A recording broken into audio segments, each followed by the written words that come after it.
2 centuries ago, an old land and its people were visited by an alien race, travelers from a place unbelievably distant. The strangers brought with them no grace or goodwill, no blessings or benefits. Their gifts to the land they claimed as theirs were their own social outcasts, the people they did not want. The newcomers seemed to fear this vast land they would call Australia. They clung to the coast, at first settling on a harbour they named Port Jackson, then slowly spreading to other coastal enclaves. Yet their spread was relentless, their effect profound and irrevocable, and within 50 years on a remote southern shore, they had created the place that was to become the preeminent symbol of this invasion that transformed a continent.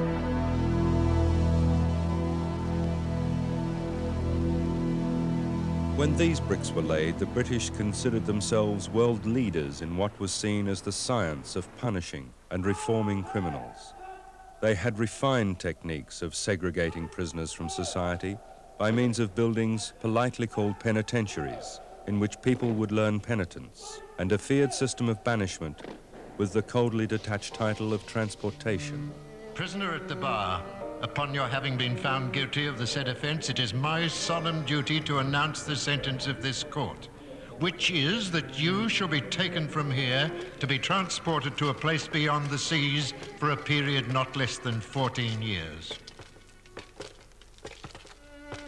150,000 transported convicts formed the basis of European settlement in Australia. The rigid system to which they were subjected enabled remote outposts to be settled, provided labour and produced essential goods. Convict folklore, manners and language became a dominant part of Australia's identity. Nowhere was the presence of the convict system more apparent than in the island colony of Van Diemen's Land. The worst of the worst, the doubly damned felons, went to places whose names alone could inspire mortal terror: Macquarie Harbour and Port Arthur.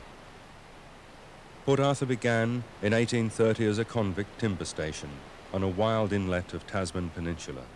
Its productive forests, its closeness to the capital Hobart Town, and its easily guarded natural barriers made it an ideal place for a penal industrial centre. Within 15 years, it had become a major producer of timber, ships, nails, flour, boots and bricks. Its industry, or the good hard work that went into it, was seen also as a means to penitence and reform. But Port Arthur was something much more to the prisoners, over 10,000 of them, who passed through over its 47 years as a penal settlement. Stories abounded, some closer to the truth than others, about savage floggings, long weeks in dark cells, and brutal treatment in work gangs.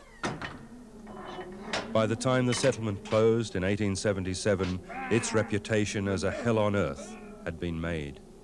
And it was this reputation that the new post-convict township, with its new name, Carnarvon, sought to erase from people's memories. But people didn't want to forget.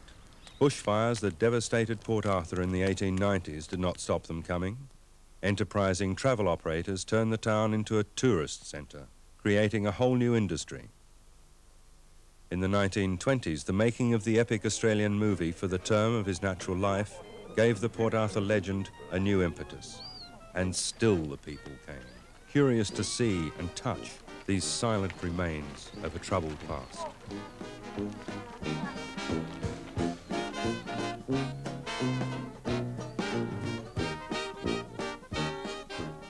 Their interest fostered a renewed government concern for Port Arthur, this time to preserve what was left of the convict structures. The long, difficult and frustrating process culminated a century after the convicts left in the nation's largest, most complex historic conservation exercise, the Port Arthur Conservation and Development Project. Much of Port Arthur has gone, but much remains in this beautiful setting to evoke glimpses of what the settlement must have been. The Commandant's residence, built early 1830s and extended over the years, became Hotel Carnarvon after convicts left, then a private home. The Shipwright's House, erected in 1834 using an adaptation of an Old English technique of laying bricks between timber studs and then adding weatherboards. home of many officials and post-convict residents. The church, first of the grand buildings, erected in the mid-1830s to bring convicts closer to God. Gutted by fire in 1884. The hospital housed up to 80 convicts and soldiers. Converted to a boys' school, gutted by fire, rebuilt, and finally gutted again in 1897. The Penitentiary, first erected as a granary, enlarged and converted to a penitentiary. An enormous building, said to be the country's largest, gutted by bushfire in 1897.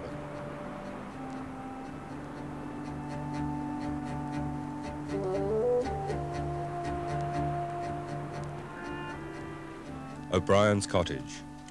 William Smith O'Brien, Irish rebel leader, lived there as a political prisoner in 1850.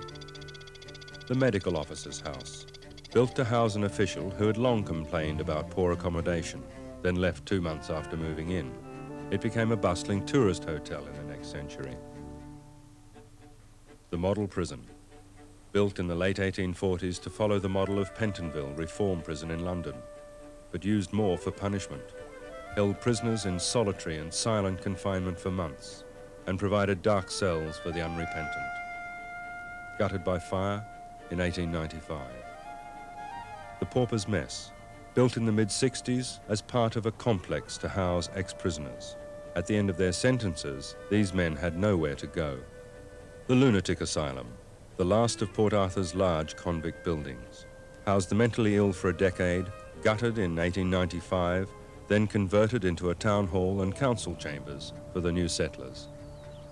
By themselves, these buildings make their own contribution to our heritage. Together, in this rare and beautiful setting, they are something very special. Their collective loss would be unthinkable. The Port Arthur Conservation and Development Project arose out of a widely held concern that the unthinkable just might happen if an effort were not made to prevent it. In 1979, a $9 million program to conserve the buildings and landscape and develop facilities for visitors got underway. It brought together architects and engineers, skilled tradespeople, archaeologists and historians, teachers, curators, planners and tourism consultants. They brought with them a rare diversity of knowledge and expertise, covering research, interpretation, planning, building works, and skills all but lost. Split it with that, and I can see that it's splitting all right. So he's going to be a good tree and I'll fall him.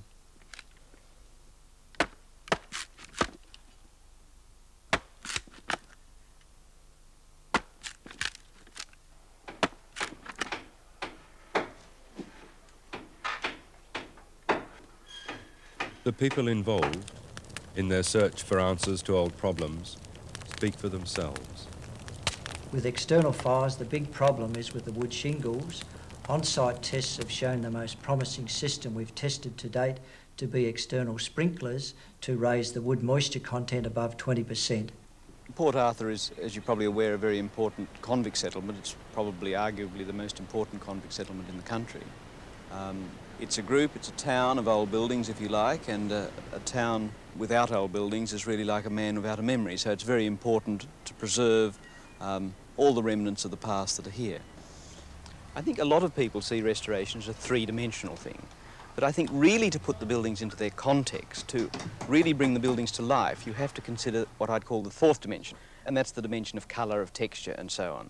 So the colour and the quality of colour, the texture of a lime wash on an old brick wall, is terribly important to putting the building in its right sort of epoch. Here at the Port Arthur Historic Site, we are carrying out one of the most ambitious conservation and development projects yet to be undertaken in Australia. Scientific studies have delved into the decay of the building materials. Before any of these studies are put into action and works commence, adequate recording of the structures takes place. Extant recording involves a lot of detective work, and the actual recording is the importance of recording that accurately, what evidence you do find. And from that, architects, engineers, and other disciplines can piece together how this progression happened to get an accurate idea of what the building was like in the original context. An example of detective work would be, well, for instance, up here on this elevation, we see I got 3 nails on the brick wall. I looked at that and I said, well, from an architectural point of view, I'll say it's a ledger, well, perhaps some lean-to structure or something like that. I can't come away and say that. I can say there's 3 nail holes there. But in consultation with archaeologists and with historians, we came together with a historical photograph that said there was a lean-to structure there. And that's a good piece of information to show that there's something original that has been removed, and that increases the accuracy and the detail which you do your restoration work. One of the biggest problems of Port Arthur is the decay of the masonry. Let's quickly look at it in diagrammatic form. We've got a wall standing on the ground. We find that the rain brings salt with it, which is deposited in the top of the building and collects and concentrates at this point. Likewise, because the buildings don't have any damp course, the groundwater containing salts come up and the salts concentrate at this point. Through the result of sun and wind on the buildings, we find that the salts concentrate and crystallize in these 2 areas, top and bottom. The crystallization behind the walls causes the fabric to break down, and it falls down on the ground together with the salt. The salt enters the ground and comes back up again in a cyclic fashion. In the bricks case, we've got a hierarchy of individuals coming together to produce it. We probably had a royal engineer setting up the process of brick manufacture, designing the kilns and so forth. We probably had convict overseers who may not have been terribly interested in the work that they were performing. They may not have been terribly skilled. And then at the bottom of it all, we've got the convicts. We've been able to summarise the whole lot down from rather an involved exercise to a very simple equation.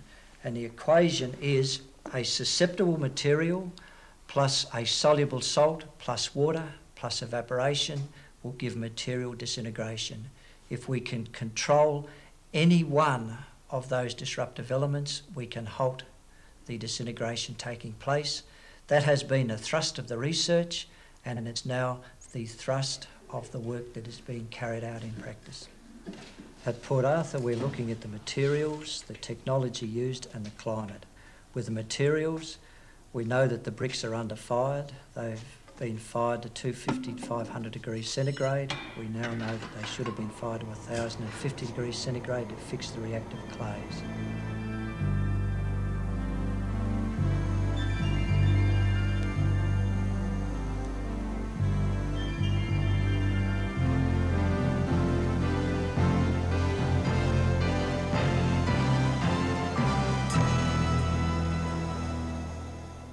The Porpoise Mess was built in 1864, and it's one of the few buildings on site that hasn't been tampered with since the fires burnt it out. It's a relatively small building, but nevertheless it does display the real problems that exist at Port Arthur. We've completely removed about 2 feet of the top of the building up here and taken the brick off, cleaned them, refired them, and relaid them in a lime mortar, the same as the old material that was originally used in the building. Like this stone lintel that was up on here, it was hanging down in a V. It was completely suspended by the 2 ends and touching in the middle, open through the center, and it was just hanging there. And we've completely cut the building around at the ground level and installed a damp coursing to stop water from coming up from the bottom and further deteriorating the brick. Where I'm standing now is in front of the clock tower on the Penitentiary. We have a big log under my feet. The diameter of the log is about 1.5 metres. We've measured its length here as being somewhere about 20 metres long, so it was an enormous log. The building has rotated on that log, and the tower is cracked exactly as you would expect with a square object sitting on a round object underneath as a foundation. The position is made worse because over here we have no or little bonding between the tower and the main building behind. There's a big crack opened up.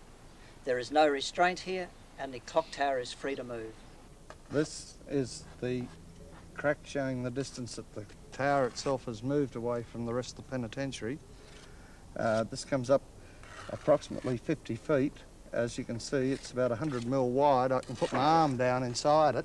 These are soldiers that are made to support the tower temporarily, so as we can dig out and underpin the whole tower to stop it cracking and moving away again.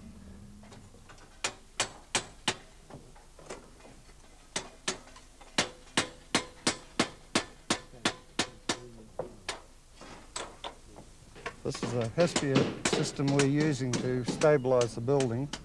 The different methods of tying it together are with pins and T-sections. This strap here is tying this long wall and this short wall together. Every 600 mil on the length of the straps, we have a fitting like that, which goes in a header course with the brick either side, so to tie the whole building together. Then when it's repointed, you can't see any stainless steel or any of the fittings. We excavated on the western elevation of the house in order to expose the foundation trenches, which were intended to help the builder and the architect determine methods of renovation. At this point, we excavated a metre-wide foundation trench and found the stone foundations to reach down 200 millimetres. As we excavated, we uncovered a drip line of bricks, which was related to a period when there was no guttering in the house. At the same time, we found a cobbled surface running along here. It was beneath a brick rubble path, which we feel to be fairly modern. The convict houses at Port Arthur are the best preserved structures left today because they have been continually occupied over the years. Their state of preservation and their continuous record of archaeological deposits mean that they are an especially valuable historical resource. This building, the commandant's and these stables, is the subject of some what we call summer programs, and we have volunteers from around Australia assisting in our work to do most of the manual work in excavation.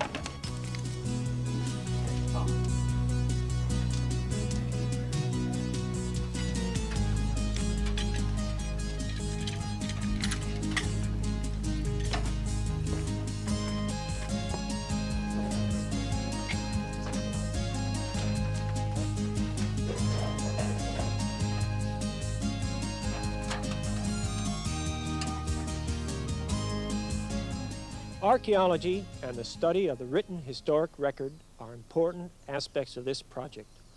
Equally important is a human perspective which can be gained by recording the memories of individuals who have had a lifetime of experiences at this place. And you've got to make something up on the way around. You couldn't just tell the truth all the time. I used to just tell them I was the centre of a rocky wheel in the bushranger. Of course, my name's Weldon, was getting around that way, and, you know, you fell a bit of a story like that. And especially the old people, the old ladies, they really want to believe it because they, you know, the horrors of Port Arthur, they still believe it now. Some reckon it wasn't, of course, you know, it wasn't quite as bad as being painted, but they really thought it was. They reckon it was flogged to death and starved to death and all that sort of thing, and you'd back them up. Then you'd have to drop back on the story again, of course, and keep going.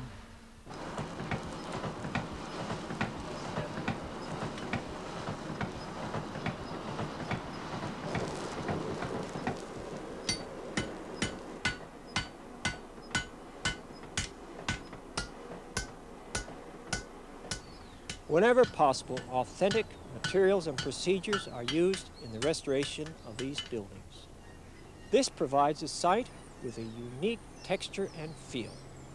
The visitor is assured of an authentic, exciting, historic experience. Well, in the olden days, they just used lime and sand. Judging by the years that it's lasted, it was definitely pretty good. It's only burnt oyster shells and any sort of seashells they burnt, and they had a layer of shells and a layer of wood and a layer of shells there, same as they burn the rock lime. Well, it did set very hard, reasonably hard. There'd be one plasterer and about 10 labourers helping him. They'd be sort of trainee plasterers, and you can gauge that by following the work. Some straight and some crooked. And this piano is one of our best pieces. It was donated to us. It is one of the pieces that we have collected for the Port Arthur houses, and they range from pieces like the music stand, which is originally from Port Arthur, to other pieces which we actually buy. One of our best sources for the restoration of the rooms is a watercolour that was painted by Elizabeth Errington of a Port Arthur house. My involvement was that the Parks and Wildlife wanted someone who remembered the older type flowers to plant it out in what they thought early people would have had. Because I've lived here so long, I can remember many of the old gardens, and of course right along the front you can see that we put back the old perennials that people had. Some of the plant material that's introduced has come from a fairly wide source, and most of the material was obtained probably through the Royal Society in Hobart, which started around 1818. Okay. Therefore, you know, we can trace the actual source and identify some of the material from those records. The other two in this area, and then probably work the rest of the bank, all the narcissi and the bulbs. Fine, well, while you're over there, maybe you could do the stuff. Basically, my role on site has been to survey and locate each individual plant and also to devise a new recording system which enables us to monitor each plant. Port Arthur's convict landscape consisted of small pieces of land, each with its own purpose, and these wide lawns we see today give a false impression of what things were really like. We're recreating some of these convict paths and gardens and fences to enrich people's Port Arthur experience. This is an early convict path that ran parallel to the Commandant's house on the eastern side of the garden. It's interesting to note that the later fence line ran right across the side of the path, with the post being built right in the middle of the pavement. Official visitors to the Commandant's house originally came by sea, and they landed at the jetty at the base of this hill and walked up a pathway. And this is represented by the dolerite layer and the brick drain at this level in the excavation. At a later stage, when that means of transport went out of use, people arrived by coach. And at this time, a carriageway was built, represented by the lines of ceramic drains, which had a turnaround in the paddock across to the east. At the same time, a series of steps were put in to lead up from the lower pathway up to the carriageway. When the convicts moved out of these cells, they had to wear cows. I'd like you to put those cows on. Imagine what a convict had to go through in wearing these cows. Notice your vision is somewhat cut out. You actually look through two tunnels. Most of what you would normally see around you without the cows on is now missing. It was a form of isolation for the convicts. Nobody could recognise each other, and that would psychologically affect them. They would feel cut off.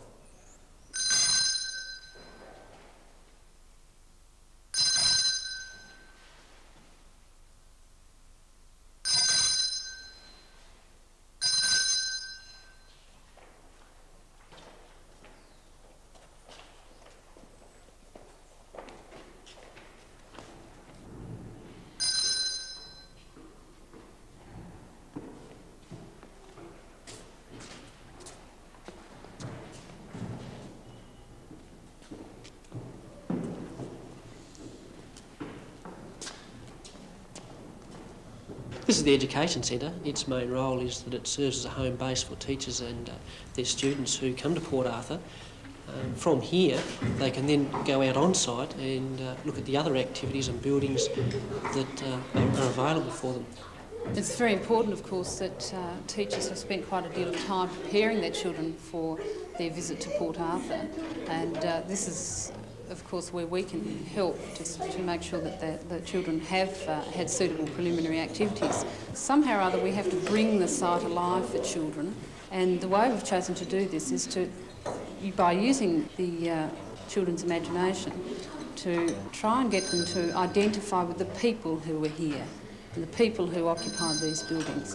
And it's through that sort of identification that we're asking children to relive history so that it becomes relevant to them, it becomes important to them, and then they can understand better the significance of the site here.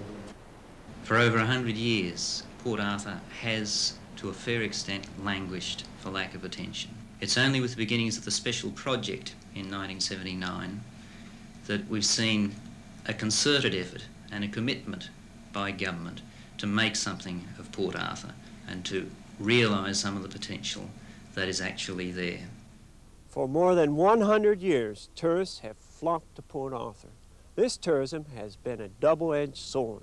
It has served to promote the preservation of the site while wearing away the very historic features of that site.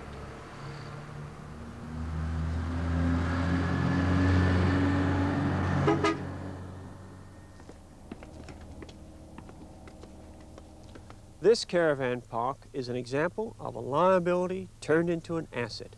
It once was located adjacent to the penitentiary. It now enjoys its own spectacular natural setting, and the landscape of the penitentiary has been restored. It's not hard to envisage a whole series of visitor packages that could keep the tourist interested not merely for a few hours on a day trip, but for a consecutive number of days.